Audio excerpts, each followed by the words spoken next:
Welcome to another episode of The Thread. We're going to jump right into this. We're going to be looking at the miracle of the 5,000 tonight. Because everybody knows this story, Jesus feeding the 5,000. But maybe there's some stuff in here that we just don't really think about. And I'm about to throw one out of you that came to me this afternoon that'll just knock your socks off. But we'll get to that one if we have time. So let's talk about this story for a few minutes. The story of the 5,000 is one of the most famous miracles ever done. It's the only miracle that's recounted in all four Gospels. So it's obvious that God wanted you to learn something from this. Remember, I'm always saying, if Jesus bothered to say it 3 times, it was important. So if it was in all of these Gospels, it was recounted 4 times, maybe there's something Jesus wants to take from this. So let's talk about it. It's a powerful example of Christ's compassion, his power, and his provision. If you think about that for a minute. And this story, Jesus uses a young boy's lunch as a means to meet a multitude. And this can teach us lessons that are applicable even in today in our dog-eat-dog world. How important is that? Yes. Out of all the miracles that are discussed, though, this is the only, like I said, the only one mentioned in 4 Gospels. You would think in that case it would be like Jesus raising Lazarus from the dead would be like a big one. Because after all, raising a dude from the dead when he's been dead for 4 days, you think that'd be a story worth telling all over the place. But in this case, it's just wrong. That story is only found in the Gospel of John, believe it or not, which we're going to be studying here shortly. Maybe you would assume that the only 4 gospel miracle story would have about Jesus walking on water in the middle of a storm. But that's not the answer either. This story only occurs in Matthew, Mark, and John. The only miracle that appears in all 4 Gospels is the feeding of the 5,000. Now that's 5,000 men. That doesn't count women and children. More like 12,000. With only 2 fish and 5 loaves of bread. And before you start wondering about why someone was carrying around 5 loaves of bread and 2 fish, it's important to note that these weren't really loaves in the sense that we think of a loaf of bread today. Instead, it would have been like a breadstick. Maybe larger than the ones we see at Olive Garden. Anybody like Olive Garden? I do. Additionally, the 2 fish would have probably been about the size of sardines. So this wasn't really a meal made for kings. This was enough food to sustain a child for a day out doing whatever he would be doing. In this case, listening to the Messiah talk. But Jesus took what was available and he fed the multitude. And in doing so, he provided a whole bunch of lessons that we can take and use in our own lives. I'm going to go through like 3 of them. But let's start by reading this. I'm going to read Matthew 14:14. So when Jesus landed, he had a huge crowd waiting for him. Imagine that, Jesus seeing a crowd. Seeing so many people, his heart was deeply moved with compassion toward them. So he healed all the sick who were in the crowd. What word do you notice there? All. If you had an ailment, he healed it that day. And to truly understand how powerful Jesus being moved with compassion for the multitude of sin was, it's important to understand that he was dealing with leading up to this story. Because in 14:1 through 12, we read the account of John the Baptist. Now, John the Baptist is a cousin of Jesus, and he had been killed by King Herod. And to make matters worse, it wasn't just an ordinary execution. It was pretty gory, to be honest. He was beheaded in prison, and then his head was served on a platter to King Herod's daughter, just brought to her.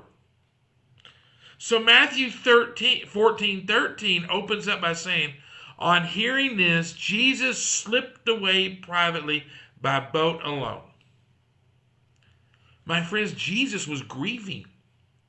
He just heard the news that his cousin, the man who had baptized him, had been beheaded and essentially paraded around as a trophy.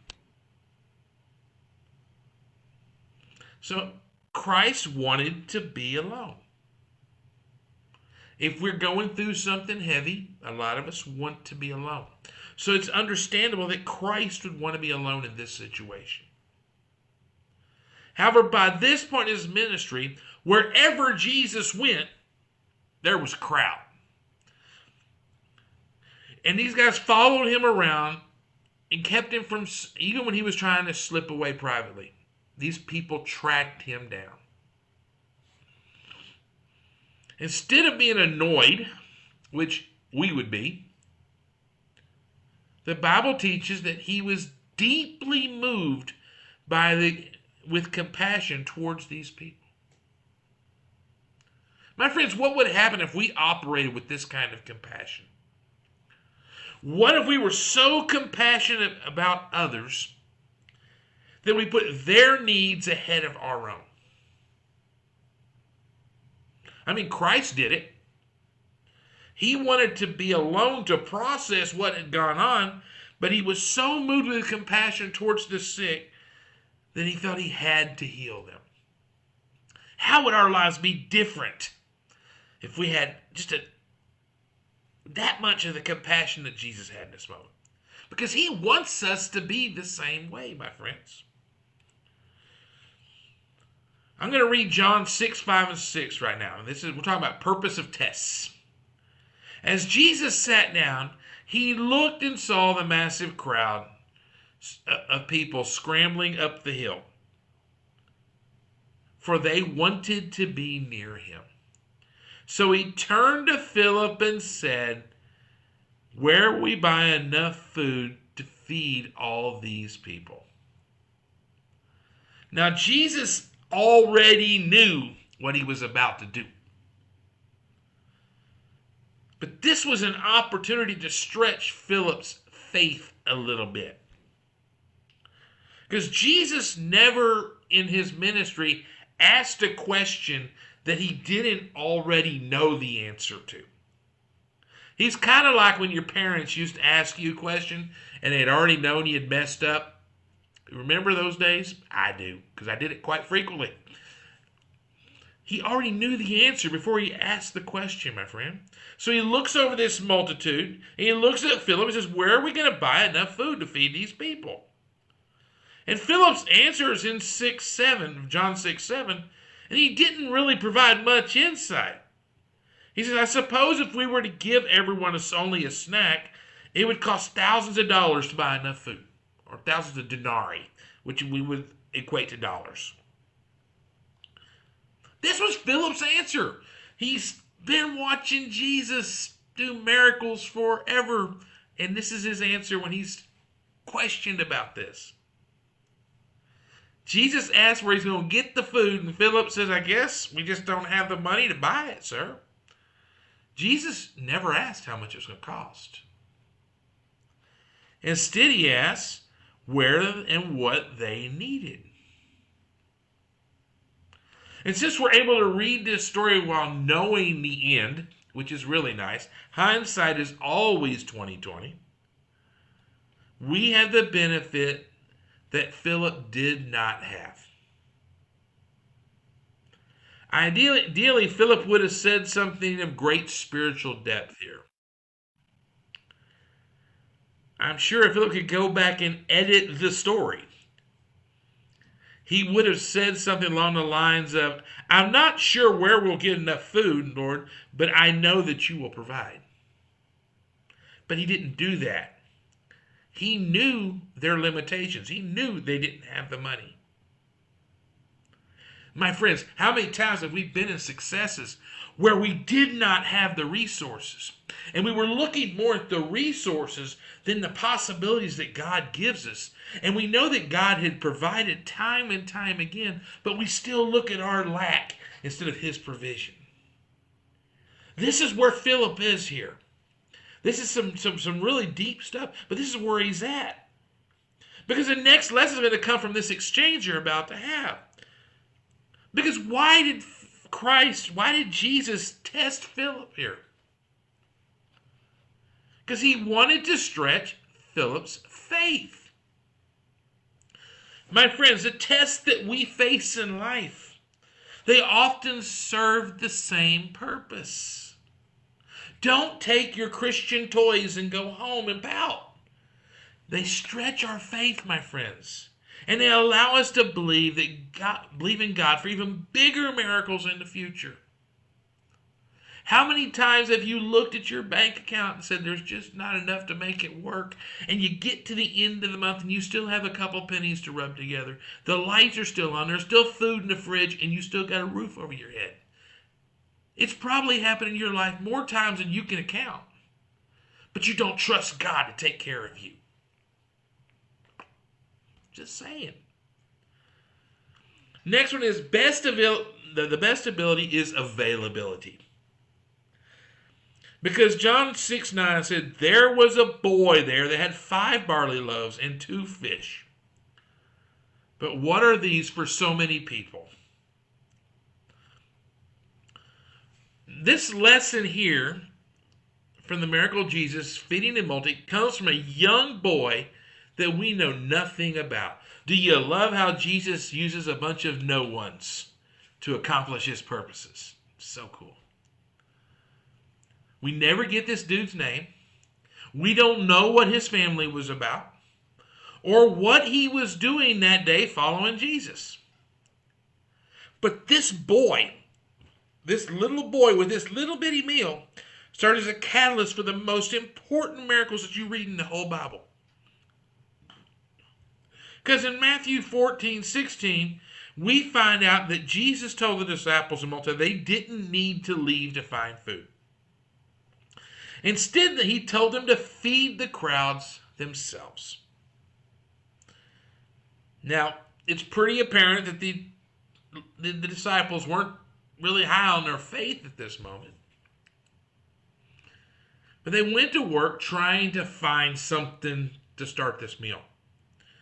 I mean, with 5,000 men, and God knows how many women and children they had with them, this had to be a daunting task. Just think about it. Imagine trying to go to, I'm a Cowboys fan, y'all can hate on me if you want.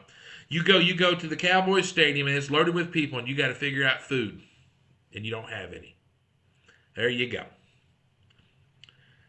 But they didn't know anyone and they didn't know how they were going to find this food.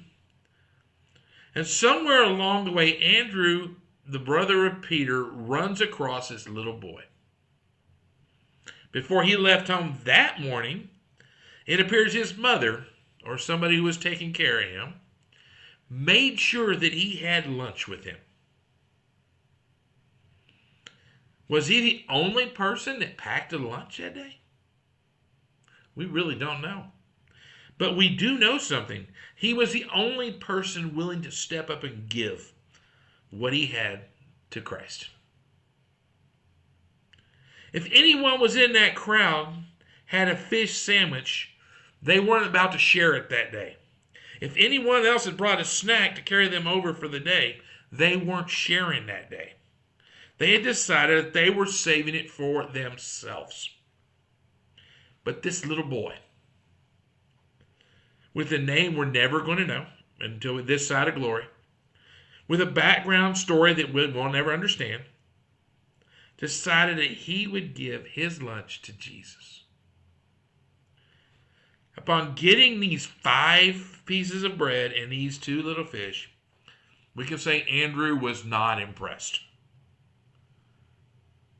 Because he said, what are these for so many? But they were more than enough. John 6:13 teaches that after the disciples multiplied the food, The baskets, there were 12 baskets of leftovers remaining. The boy had next to nothing to offer, but he gave what he had. Christ isn't worried, my friends, about your skill set or how much you bring to the table. Instead, he cares about your ability, and he's worried about your availability. Now I'm going to give you the one that blew my mind today. In Scripture, it said that Jesus told them to sit down in circles. True? Look it up if you don't believe me. He told them to sit down in groups of 25 and 50, if I remember right. But you know that somewhere in that crowd there was a Pharisee. You know there was someone in that crowd that had their own mind, their own heart. You know there was someone there that didn't trust what Jesus had to say, even though they had seen all this. You know they refused to sit. Jesus fed the people that were seated. He fed the people that were at Jesus' table. But it says nothing about the people that refused to sit getting fed. They did not receive the blessing. My friends, if we want to experience God's blessings, we got to be seated at his table. We got to be in his presence. We got to, when he tells us to sit, we got to sit. When he tells us to go, we got to go. Because when he do that, you're in his presence, and then you experience the blessings of God. If you refuse on doing your own thing, you often miss those very blessings. Even if you're sitting in the church on Sunday and you forget and you refuse to do, just sit at the feet of Jesus because you're watching the clock, or you're thinking about dinner, or you're thinking about this or that, and you're not present for Jesus. You will often miss the blessings that he has for you. That was a holy cow moment I got about 4 o'clock this afternoon. Had to sleep on it. I said, yeah, I'll teach it. So I want to encourage you guys. These miracles of Jesus, they have a lot of stuff for us. A lot of stuff for us. Don't miss the miracle. Don't be so stuck on yourself that you can't see the needs of other people. Don't be so worried about taking care of yourself that you miss the blessing of helping so many others. This young boy is such an example, even though we don't know who he is. We don't need to. Because Scripture says that a little boy was so little in the hands of Jesus accomplished an infinite number of food. Because we don't know how many people he fed till they were full and there was still leftovers. You give God all you have. You say, I'm so tired, Lord. I don't have the money. It's funny how we can help. We can step in God's presence, and that what we don't think is enough is abundant. And we still have some left over at the end. I trust you to test God in this. He desires us to be available. He desires us to trust him. I pray this blesses someone tonight. I wasn't going to teach this one. This is something that came to me, last night while I was just sitting here. And I said, oh, let's just change gears. But I think it's for us. I want you guys to have a blessed evening. Don't miss church on Sunday. It's going to be a rocker. Have a good one. Take care.